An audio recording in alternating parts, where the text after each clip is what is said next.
Video में आगे बढ़ने से पहले आप सभी दर्शकों के लिए एक विशेष जानकारी। बड़े ध्यान से इसको सुन लीजिए। हमारे वीडियोस मसीहों को समझाने और बताने के लिए बनाए जाते हैं कि प्रभु यीशु मसीह का दूसरा आगमन बहुत ही शीघ्र है और कैसे एक मसीह व्यक्ति को अपना जीवन बाइबल के अनुसार बिताना चाहिए। और उन लोगों के लिए भी बनाए जाते हैं जो जीवित और सच्चे परमेश्वर की खोज कर रहे हैं। किसी भी व्यक्ति, धर्म या किसी भी बात की आलोचना करना हमारा उद्देश्य बिल्कुल भी नहीं है। तो हेलो दोस्तों, आप सभी का प्रभु यीशु मसीह के नाम में मैं आपका स्वागत करती हूँ। परमेश्वर के नाम की स्तुति महिमा हो। एक बार फिर से आप सभी का स्वागत करती हूँ हमारे एक और नए वीडियो में। दोस्तों, आज के इस वीडियो के माध्यम से मैं आपको कुछ ज़रूरी बातें बताने वाली हूँ।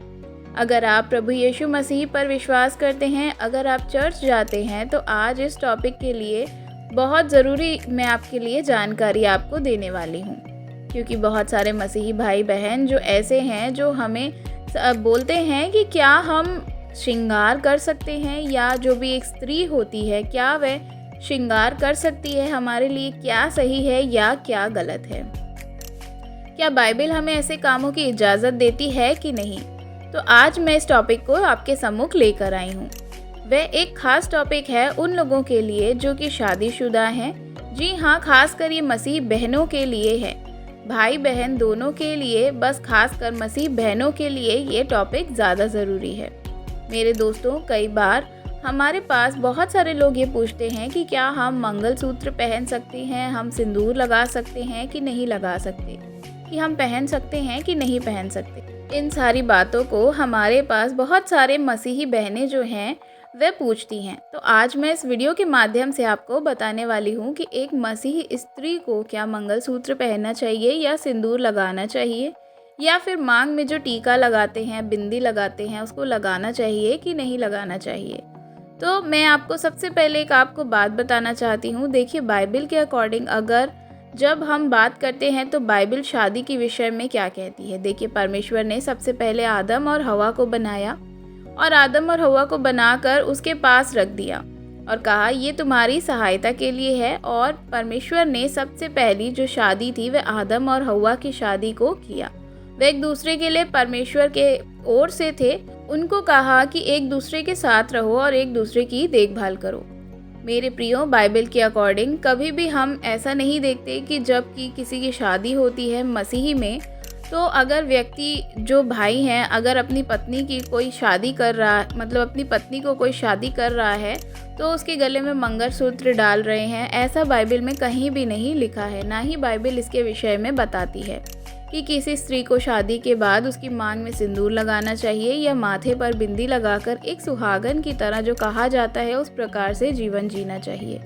ऐसा बाइबल हमें नहीं बताती है। तो फिर क्या एक मसीही को जो प्रभु यीशु मसीह पर विश्वास करता है और ऐसे व्यक्ति को सिंदूर लगाना चाहिए, ऐसी बहनों को सिंदूर लगाना चाहिए या मंगलसूत्र पहनना चाहिए, नहीं पहनना चाहिए। तो बाइबल इसके बारे में हमें बिल्कुल भी नहीं कहती है। तो इसके हिसाब से हमें बाइबल के अकॉर्डिंग अगर नहीं है तो हमें नहीं करना चाहिए। लेकिन अब बात आती है कि बहुत सारी बहनें जो हैं प्रभु में आने से पहले उनकी शादी हो गई। बहुत सारे भाई लोग हैं जो प्रभु में नहीं आए हैं और तब से पहले से उनकी शादी हो चुकी है, जो अब वह प्रभु में आ गए हैं, वह विश्वास करते हैं प्रभु यीशु मसीह पर। तो क्या उनके सामने ये सारे कार्य उनको करने चाहिए कि छोड़ने चाहिए। क्या मसीही बहनों को सिंदूर लगाना या मंगलसूत्र पहनना बंद कर देना चाहिए।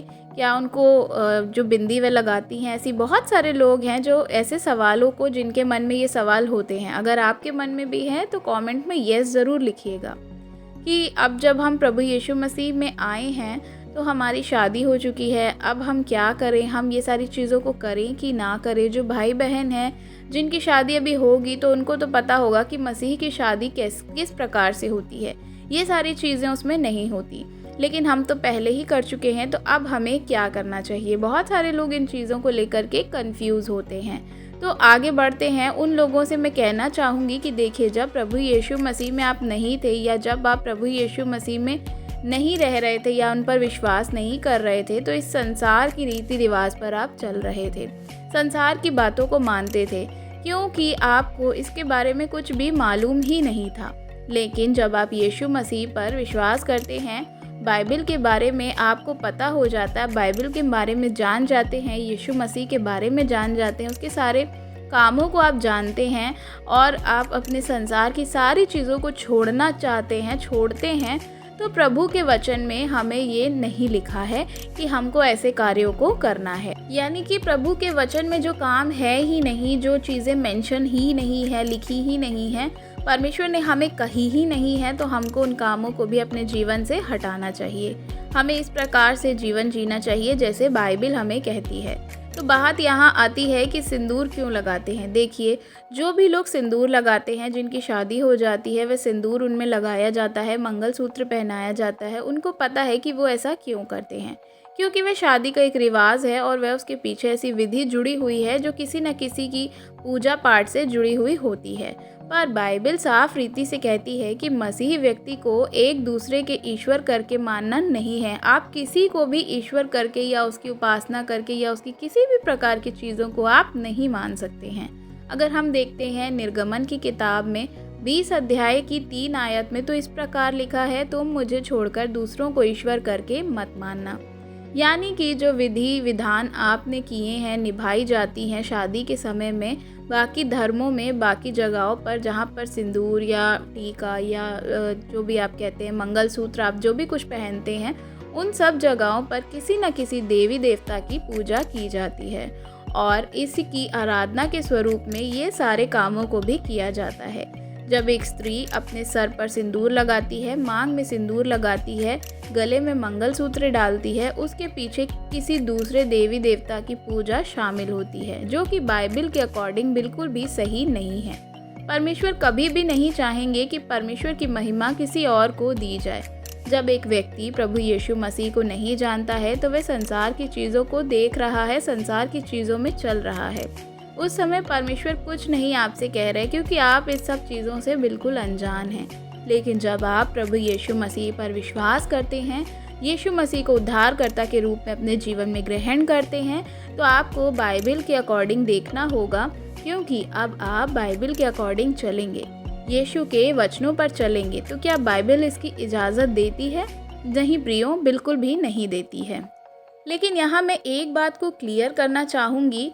हो सकता है आप मुझसे बहुत सारे भाई बहन जो लोग हैं, वे प्रभु यीशु मसीह पर विश्वास नहीं करते हो और आप भी इस वीडियो को देख रहे हो। आपको लग रहा होगा कि मैं आपके रीति रिवाज के खिलाफ जाकर के बातें कर रही हूँ, तो ऐसा बिल्कुल भी नहीं है।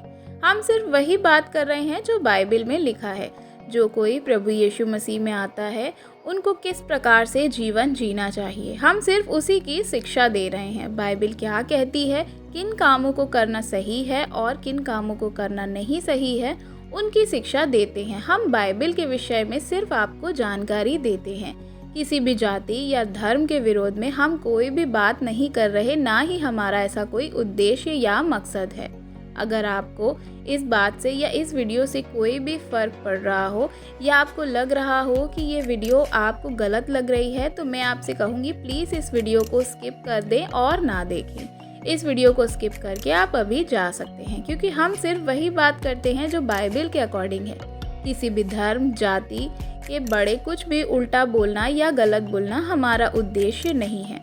अब आते हैं मुद्दे पे। तो मैं आपको बताना चाहूँगी कि जो लोग मसीह यीशु में आ जाते हैं, उनको उद्धारकर्ता के रूप में ग्रहण करते हैं, वे इस काम को कर रहे हैं। उनको करना चाहिए कि नहीं करना चाहिए?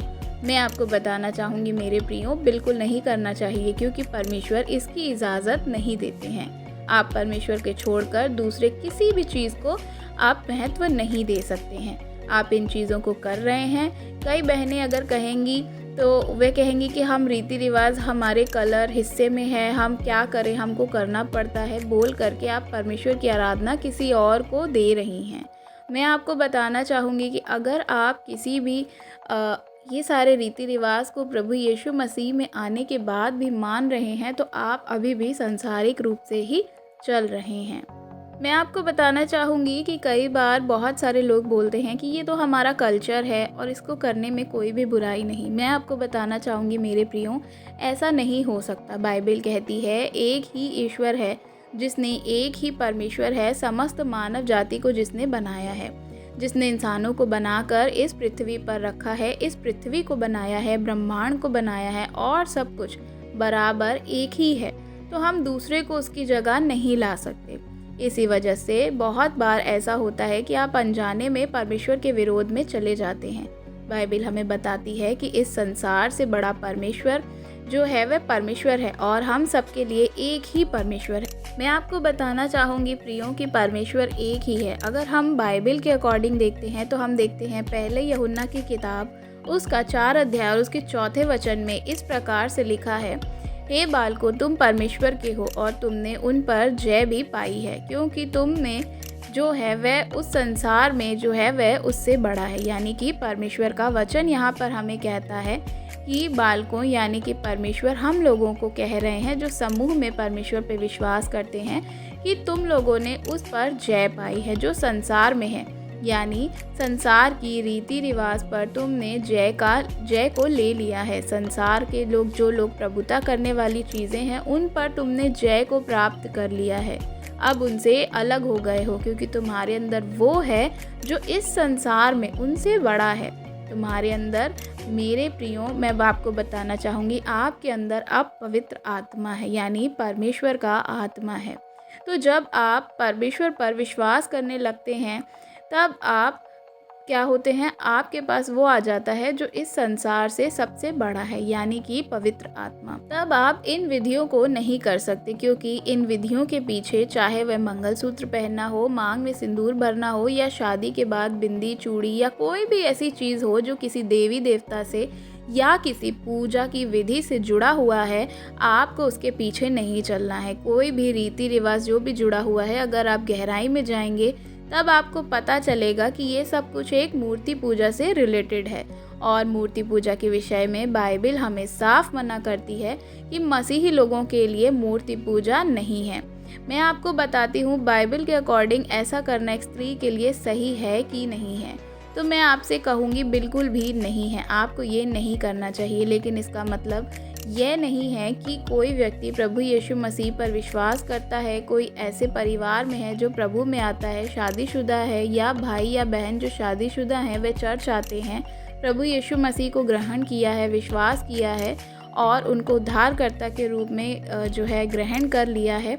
अगर आप एक नए विश्वासी हैं, आपको सारी चीज़ों की ज़्यादा जानकारी नहीं है, तो मैं आपको तुरंत नहीं मना करूँगी कि आप जो है आप अपना सिंदूर मत पहनिए, मंगलसूत्र मत पहनिए, बिंदी मत पहनिए।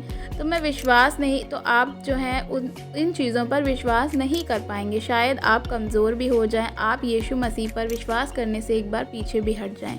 लेकिन हमें क्या करना है, हमको उनको बाइबल को सिखाना है, बाइबल की बातों को सिखाना है। अगर बाइबल से आप सारी चीज़ों को बताएंगे तो वे धीरे धीरे उन चीज़ों को खुद ही छोड़ने लगेंगे। तो अगर आज तक आपने भी प्रभु यीशु मसीह पर विश्वास किया है, आप चर्च जाते हैं और एक अच्छे विश्वासी हैं, तो आपको भी समझना होगा कि बाइबल हमें क्या कहती है। लेकिन इसका मतलब ये नहीं है कि यदि कोई नया विश्वासी आता है या कोई ऐसे भाई बहन आते हैं जिन्होंने अभी ही प्रभु यीशु मसीह को ग्रहण किया है, तो आप उसको पूरी तरह से सारी चीज़ों के लिए मना ना करें। उनको अभी आप फोर्सफुली किसी भी चीज़ के लिए मत टोकें कि आप ये सारी चीज़ें छोड़ दीजिए, आप मंगलसूत्र मत पहनिए, आप ये मत करिए, क्योंकि परमेश्वर ने हर एक से प्रेम किया है। प्रभु यीशु के प्रेम को जाने बिना वह अभी चल रहे हैं। जब कोई व्यक्ति प्रभु यीशु के प्रेम को जान जाता है तब वह खुद ही अपने मन में धीरे धीरे उन चीज़ों को छोड़ देगा। ज़बरदस्ती आप किसी से भी कोई भी चीज़ नहीं करवा सकते हैं, तो उनके मन में परिवर्तन खुद ही होने लग जाएगा जब वे यीशु मसीह को जानने लगेंगे। जब आप किसी को फोर्सफुली चीज़ों को बदलाव करने को कहेंगे कितने दिन बाद भी, तो मैं आशा करती हूँ कि वे क्या करेंगे, वे पीछे हो जाएंगे, वे प्रभु यीशु मसीह पर विश्वास नहीं करेंगे, उन्हें चीज़ों में वे चले जाएंगे। इसलिए हमेशा याद रखें कि नए लोगों को आपको सही शिक्षा दें, बाइबल की शिक्षा दें। अगर सही शिक्षा देंगे तो समय आने पर वे खुद ही सारी चीज़ों को समझेंगे और परमेश्वर की आत्मा की अगुवाई में चलेंगे और अगुवाई से वे खुद ही उन चीज़ों से क्या होंगे, अलग हो जाएंगे। तो मैं विश्वास करती हूँ कि आज की दी हुई जानकारी के द्वारा इस वीडियो में जो मैंने आपको बताया है आपको समझ आया होगा कि एक मसीह स्त्री को किस प्रकार से रहना चाहिए। बाइबल इसमें सब प्रकार से हमें नहीं बताती है। बाइबल हमें बताती है कि परमेश्वर के प्रेम में हमें बढ़ना चाहिए। हमारा एक ही मालिक है जिसकी हमें आराधना करनी है। परमेश्वर के द्वारा प्रभु यीशु मसीह के नाम में आप सभी को आशीष मिले। अगर आप मेरे चैनल पे नए हैं, अभी तक आपने मेरे चैनल को सब्सक्राइब नहीं किया है, तो कृपया करके मेरे चैनल को सब्सक्राइब करें, बेल आइकन को हिट करें। वीडियो अच्छी लगी हो तो लाइक करना बिल्कुल भी मत भूलें। मसीही भाई बहनों के साथ इस वीडियो को शेयर करें। कमेंट में आप हमें अपनी राय बता सकते हैं। God bless you. जय मसीह की।